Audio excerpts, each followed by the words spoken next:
πρώτη μου φορά, περνάω φανταστικά, σαν εμπειρία είναι σούπερ. Έχω έρθει εδώ με τους φίλους μου. Παιδιά, έλετε να πείτε ένα γεια.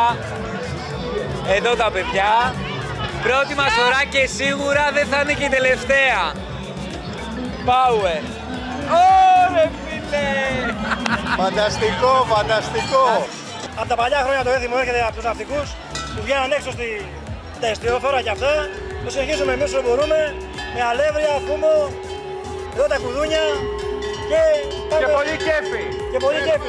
Από ότι είναι πάρα πολλών χρόνων το έθιμο, το έχουν φέρει ναυτικοί, αλεύρι και φούμο και είμαστε πάρα πολύ καλά.